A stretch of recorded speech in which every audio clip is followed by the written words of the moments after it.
我係 Angel。Hello，我係 Elaine，歡迎大家收睇媽媽 ING。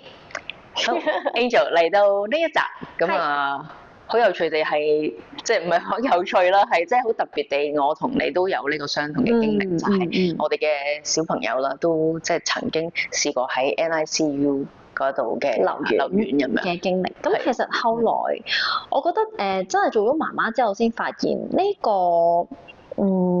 經歷其實唔係好少數嘅，即係有好多媽媽其實有機會都會經歷咁樣嘅狀況啦，同埋嗰個當下一定係好擔心，同埋好多情緒都好唔知點算，咁所以當時我同 Elaine 咁樣傾完之後就發現咁不如我哋拍一集去分享我哋當時嘅一啲經歷啦，或者過程，同埋都好希望假如即係睇緊呢一集嘅朋友，你哋都經歷緊或者曾經經歷過呢一件事嘅話，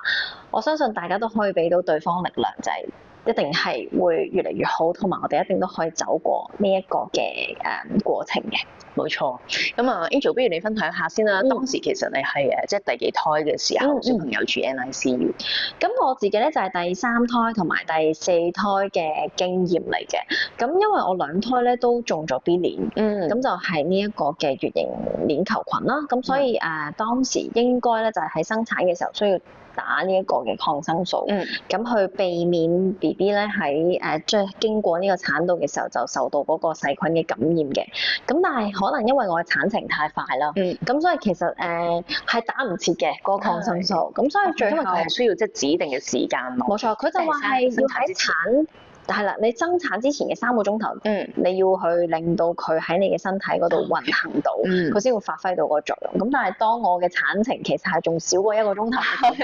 候，咁佢冇辦法可以發揮到個功用咯。咁所以變咗當然其實醫生亦都冇直接去認為我兩個小朋友佢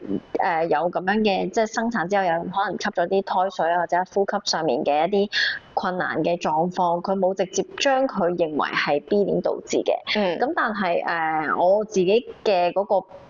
數據嘅比較啦，我係4胎啦，咁我頭2胎冇中到 B 鏈，咁所以兩個小朋友咧就相對佢嘅狀況就冇呢個情況出現嘅，咁亦都冇上到去呢一個 PICU 啦。咁但係3胎同埋4胎咧，我都中咗 B 鏈，咁變相佢哋兩個嘅嗰個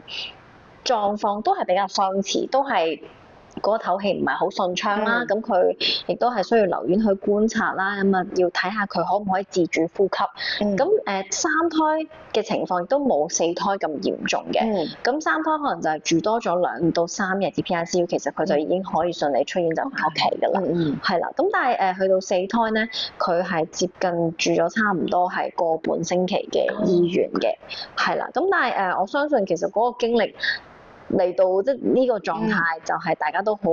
相似，就係個感受啦。即係你會見到個小朋友瞓咗喺嗰個氧氣箱嗰度，咁細一個 newborn 嘅 BB 嘅，即係佢嘅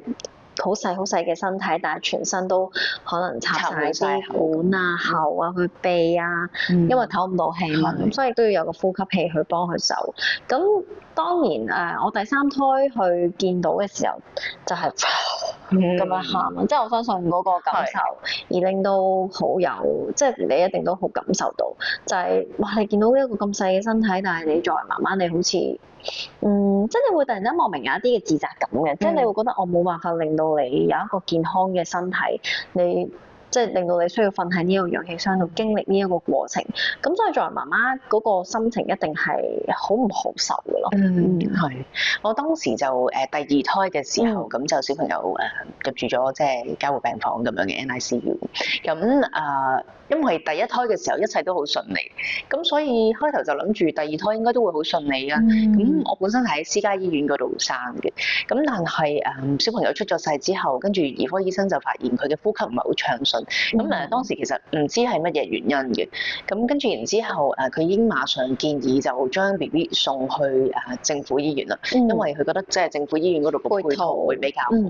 係啊，咁所以就變咗其實當我 exact 即係講話我生完可以即刻抱到 BB 啊埋身餵奶嘅時候，竟然我哋已經要分咗去2間醫院啦。咁我又冇辦法，係啊，我又冇辦法離開私家醫院嗰度去睇佢，咁所以我係抱都未抱過佢，咁跟住然之後就分開咗。係啊，咁然之後小朋友喺嗰度 NICU 嗰度住咗17日啦，總共咁非常之即係唔容易嘅17日，係啊，咁即係所以都我哋好希望做呢一集，咁就係去鼓勵翻即係行緊相同嘅路嘅媽媽或者即係屋企人咁樣。冇錯，因為其實我覺得最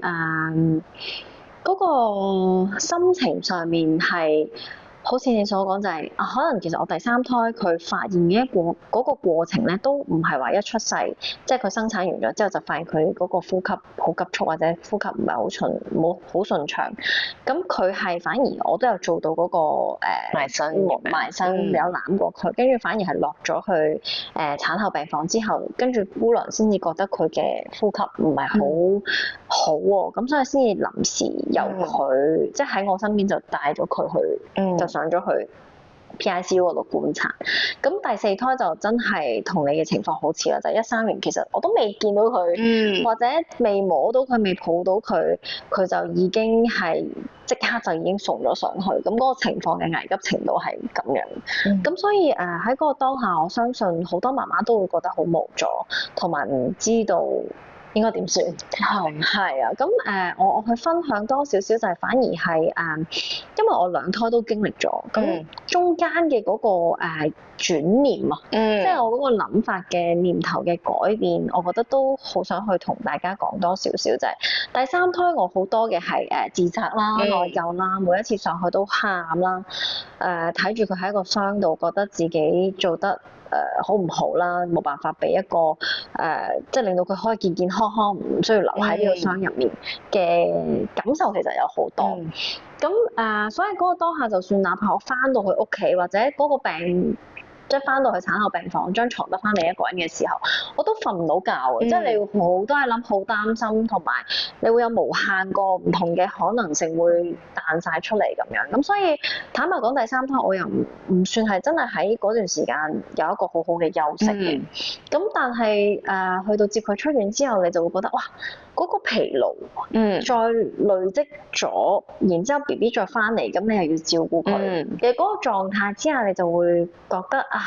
即係好似其實應該要把握當時嘅嗰個狀態，好好去俾自己休息一下，去令到自己有一個更加好嘅狀態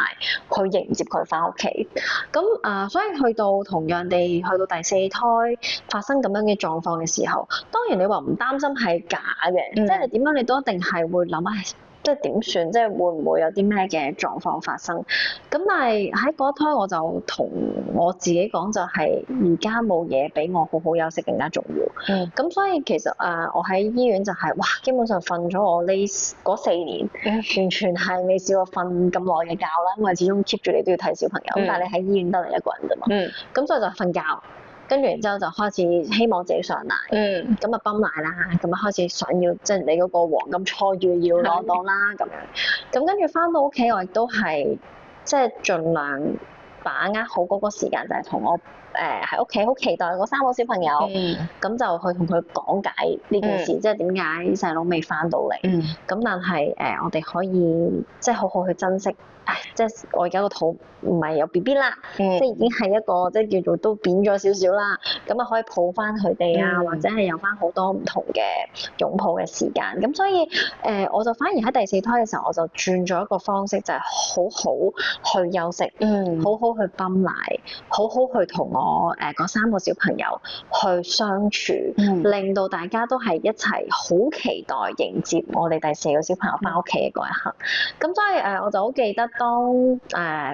第4個小朋友佢終於可以出院嘅時候，咁我翻即係去迎接佢啦，跟住翻到嚟係大家都好開心，好期待，冇錯，好期待，亦都一齊就係陪佢去沖涼啦。咁你知沖涼房唔係好大，但係即係我3個小朋友就圍晒喺入邊，跟住我哋大家就企喺度，跟住就一齊陪 BB 沖第一次嘅涼咯。咁所以我覺得嗰個畫面係好美好嘅。咁所以喺度其實我想分享多少少就係真係媽媽嘅心情係我地非常理解嘅。咁但係喺嗰個當下，我覺得都要適當地去知道點樣去令自己可以趁呢個時間